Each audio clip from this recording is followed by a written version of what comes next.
Հարցը սիրելի հայրենակիցներ, եթերում կրկին քաղաքական խաչմերուկն է, այսօր ապրիլի 14-ն է եւ սա արդեն մեր երկրորդ հաղորդումն է օրվա մեջ, կարևոր հարցեր կան քննարկելու։ Դրա համար մի փոքր շուտ ենք անում այսօրվա երեկոյան հաղորդումը։ Սյունիքից տեղեկություններ են ստացվում, որ Ադրբեջանը կարակել է Խնածախ գյուղի մշակույթի տան ուղղությամբ։ Բարեբախտաբար վիրավորներ եւ տուժածներ չկան, ուղղակի շենքի վրա երևում են այդ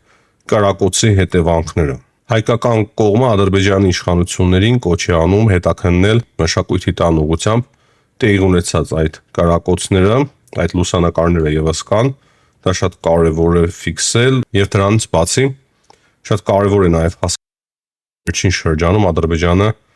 շարունակում է լարել փաստացի իրավիճակը։ Մենք օրեր առաջ կամ մեկ շաբաթ առաջ կրկին ունեինք նման դեպք, երբ Ադրբեջանը կարակել էր Սյունիքի գյուղերից մեկի ուղղությամբ եւ կրկին տան վրա երևում էին փամփուշտի տեղեր եւ հիմա նույնն է տեղի ունենում։ Փաստացի ադրբեջանական կողմը ոչ միայն ապատեղեկատվություն է տարածում, այլ նաեւ ինքն է խախտում հրադադարի, որի ապացույցները հստակ կան։ Երեկվա այդ դեպքը տեղի ունեցել 22:20-ին, երեք երեկոյան գիշեր, այսինքն 10:20, եւ փաստացի սրանով Ադրբեջանը ուզում է նոր լարվածություն մտցնել վրա։ Բայց մենք շատ կարևոր հայտարարություն ունենք արդեն Ֆրանսիայի արտգործնախարարի կողմից։ Փաստացի Ֆրանսիան բավականին լուրջ ձևով հետևում է, թե ինչ է տեղի ունենում, թե հայ-ադրբեջանական սահմանին եւ թե այդ ապատեղեկատվություն տարա եւ շատ կարևոր եւ հետաքրքիր հայտարարություն է արել Ֆրանսիայի արտգործնախարարը Ժան-Նոել Բարոն Լյուքսեմբուրգում Եվրամիության նախարարների հետ հայտարարել է, որ ինքը բավականին լուրջ ձևով մտահոգված է հայ-ադրբեջանական սահմանին աճող լարվածությամբ եւ շատ կարեւոր առաջարկ է արել նա, ասելով, որ ինքը հույս ունի, որ Եվրամիության դիտորդական առաքելությունը, որը որ գործում է Հայաստանում, ավելի է ընդլայնվելու եւ այդ Եվրամիության դիտորդական կարողանա կանխել, նվազեցնել այդպիսի լարված իրավիճակները։ Եվ սա չափազանց կարևոր հայտարարություն է, քանի որ Ադրբեջանը ուրիշ լրիվ նպատակների է ուզում հասնել։ Ահա այս հայտարարությունով փաստացի Ֆրանսիայի արտգործնախարարը հստակ հայտարարում է, որ ի պատասխան ադրբեջանական գործողությունների այդ կրակոցների սուտ ապատեղեկատվությունների Ֆրանսիան հաստատ առաջ է քաշելու Եվրամիության դիտորդական ավելացման հարցը, չնայած որ Ադրբեջանը ցանկանում է, որ ընդհանրապես Եվրամիության դիտորդական առաքելություն չլինի, բայց ճիշտ հակառակը հիմա կարող է ստանալ, քանի որ այդպիսի գործողությունները իրականացնում հայ-ադրբեջան Չէ, բնականաբար չափազանց տրամաբանական է, սիրելի հայրենակիցներ, քանի որ եթե չես ուզում, որ Եվրամիության դիտորդական առաքելությունը գործի հայ-ադրբեջանական սահմանին, ապա ինչի է պետք լարել իրավիճակը։ Այս ամեն ինչ, որպեսզի լարվածություն չլինի, լարվածությունից խուսափես, իսկ երբ որ լարում ես իրավիճակը, բնականաբար առաջանում է հարց, թե ինչպես կարելի է իջեցնել, նվազեցնել այդ լարվածությունը եւ ամենաէֆեկտիվներից մեկը, որը որ ունի այս պահի դրությամբ Եվրոպական միությունը եւ Ֆրանսիան էլ դա տեսնում է, դա Եվրամիության դիտորդական առաքելությունն է, որը որ ուզում են արդեն ավելացնել։ Փաստացի այս հայտարարությունից հստակ Ֆրանսիայի այս հայտարարությունից հստակ մեզ համար պարզ է դառնում, որ Ֆրանսիան մտադիր է, որ բարձրացնի այդ հարցը, հնարավոր նաեւ այսօր արդեն բարձրացնեն այդ հարցը Լյուքսեմբուրգ հավաքում արտգործնախարարների Եվրամիության եւ հետո արդեն սկսեն խոսել այդ մասին եւ արագ արդեն կայացվի նման որոշում։ Ես կարծում եմ, որ նման կարիք իրոք շատ լուրջ ձևում է եւ դա իրոք էֆեկտիվ է, այսինքն ոչ միայն Ֆրանսիայի արտգործնախարարն է այդպես կարծում, ես եւս համոզված եմ, որ դա միանշանակ նպաստելու է նրան, որ լարվածությունը նվազի։ Հիմա կարող է այս հայտարարությունից հետո արդեն ադրբեջանցիները իրենց այդ գործողություններով իրենք ավելի լարեցին իրավիճակը եւ նման հարց առաջացավ փաստացի իրենց գործողությունների պատճառով նման հարց առաջացավ, որ Եվրոպան եւ Ֆրանսիայի Եվրամիության արտգործնախարարը այդ հարցն է բարձրացնում, ինչը բնականաբար ես կարծում եմ, որ շատ դրական է հիմա ազդելու։ Ամենայն դեպս նորմալ տրամաբանությունը դա է հուշում, բայց ադրբեջանական գործողությունների վրա ոչ ոք չի կարող լինել։ Ադրբեջանը լրիվ կարող է այլ կերպ սկսել վարվել, որը որ ոչ տրամաբանական է, բայց եթե մենք պատկերացնենք, որ ամեն ինչ ընթանալու է տրամաբանությամբ, ապա Ադրբեջանը այդ հայտարարությունները լսելով հիմա մտածելու է, թե արդյոք արժի այդպիսի ապատեղեկատվություններ տարածել եւ լարել իրավիճակը հայ-ադրբեջանական ստանալու ինքը դրանից։ Այսօր Հայաստանին վերաբերվող եւ հայ-իրանական հարաբերություններին վերաբերվող կարևոր հայտարարություն է արել Իրանի փոխարտգործնախ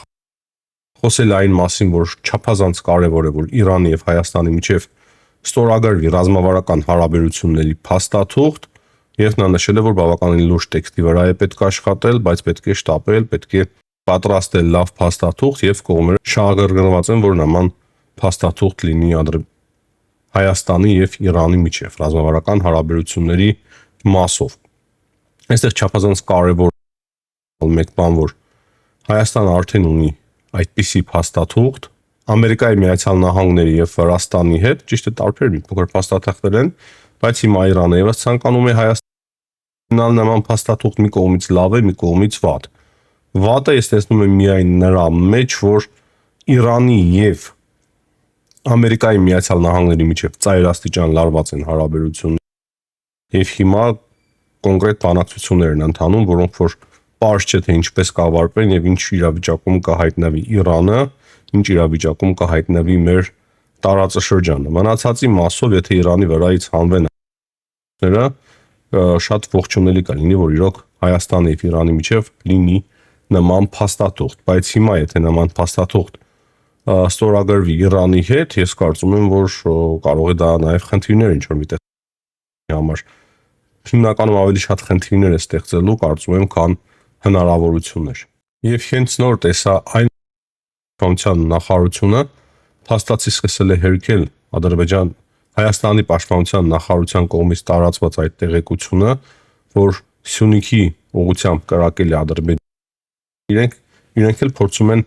հերքել Հայաստանի պաշտպանության նախարարության տարածած հաղորդագրությունը, չնայած որ հայկական կողմը հստակ նկարներ է ներկայացրել, թե որտեղ եւ որ ժամին է այդ ամենը ունեցել։ Փաստացի Հայաստանի Հանրապետության պաշտպանության նախարարության այդ առաջարկը, որ հետաքննություն Ադրբեջանը անցկացնի Ադրբեջանը եւ երկրորդի մասին ընդհանրապես խոսք չկա նրա մասին, որ Հայաստանի Հանրապետության վարչապետի աշխատակազմը առաջարկություն ունի այդ մասին արված, բայց այդ առաջարկի մասին ընդհանրապես ադրբեջանցիք չեն էլ խոսում։ Նրանք չեն ցանկանում, որ նման դեպքերը, նման լարվածություն առաջացնող պահերը որևիցե ձևով հետաքննվեն։ Մենք մեր նախորդ հաղորդման մեջ նաև խոսում էինք այն մասին, որ Գալուզինը հայտարարություններ է արել Հայաստանի մասով, փաստացի Վրաստանի մասով եւս արել է նա հայտարարություններ։ Ուզում են հիմա ռուսները օգտվել առիթից, որ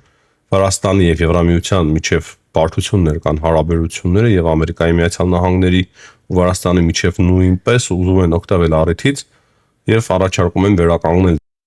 հարաբերությունները Վրաստանի հետ։ Այդ մասով հետաքրքիր պատասխան է տվել Վրաստանի խորհրդարանի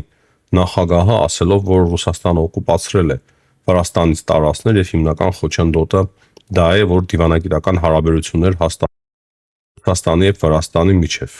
Սա շատ հետաքրքիր եւ կարևոր հայտարարություն է, հաշվի առնելով այն, որ հիմա իրոք լարված են հարաբերությունները Արևմուտքի եւ Վրաստանի միջև, բայց որ Վրաստանում հիշում են, որ Վրաստանը օկուպացված է Ռուսաստանի կողմից եւ հիմնական խոչընդոտը դա է, դա բնականաբար ես միայն ու միայն կարող եմ ողջունել, կարծում եմ, որ շատ ճիշտ էր ամեն ինչ տեղի ունենում Հարավային Կովկասում, որը որ ձեր սրտովը չի, այսինքն Ռուսաստանի Դաշնությունը պետք է հասկանա, որ Հարավային Կովկասում իրոք ստաբիլ իրավիճակ է պետք, կոնֆլիկտներ պետք չեն, ներքաղաքական լարվածություններ պետք չեն ոչ մի երկրում, մենք ուզում ստաբիլ զարգանալ, որպեսզի լուծվեն բոլոր կոնֆլիկտները մեր տարածաշրջանում եւ տարածաշրջանը իրոք կարողանա նորմալ ձևով զարգանալ։ Անում եւս կհասկանան այս ամենը։ Հասկանում եմ, թե որքան խորն է ատելությունը Հայաստանի նկատմամբ, հայ ժողովրդի նկատմամբ,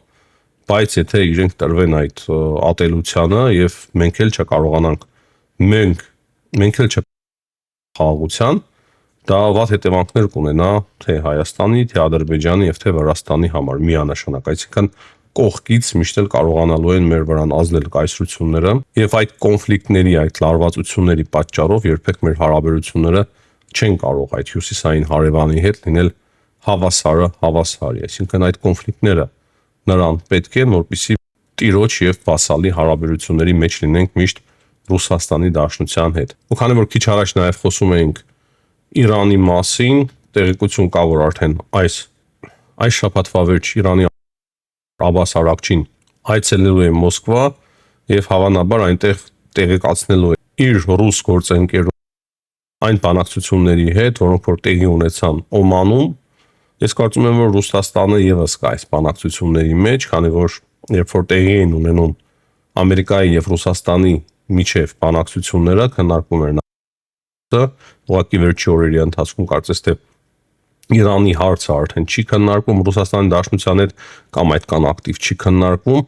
բայց նույն ժամանակ ահա որ Իրանի արտգործնախարարը այցելել է շաբաթվա վերջ դա շատ բանի մասին է խոսում։ Եվ դրանից հետո արդեն երևի 5 շաբթի ուրբաթ այցելի շաբաթ օրը հավանաբար տեղի ունենալու է նոր հանդիպում, արդեն Հռոմում ամերիկյան կողմն է այս մասին հաղորդում կա նման տեղեկություն, որքանով ճիշտ է, որքանով սխալ չեմ կարող ասել, բայց կա նման տեղեկություն, որ արդեն Հռոմում տեղի են ունենալու հաջորդ բանակցությունները Ամերիկայի Միացյալ Նահանգների եւ Իրանի միջև։ Դոնալդ Թրամփը հակասություններ է անում, Դոնալդ Թրամփի հայտարարության վրա չեմ կարող հենվել Իրանի մասով, նաեւ հետաքրքիր տեղեկություններ կան Իսրայելից, Իսրայելը փաստացի դժգոհ է այդ եւ իսրայելացիները մտահոգ են, որ այդ բանակցությունները կարող են մեծ արդյունքներ չտան եւ այդ բանակցություններում որոշում կարող է եւ չլինի, որ ամբողջովին Իրանի ատոմային ծրագիրը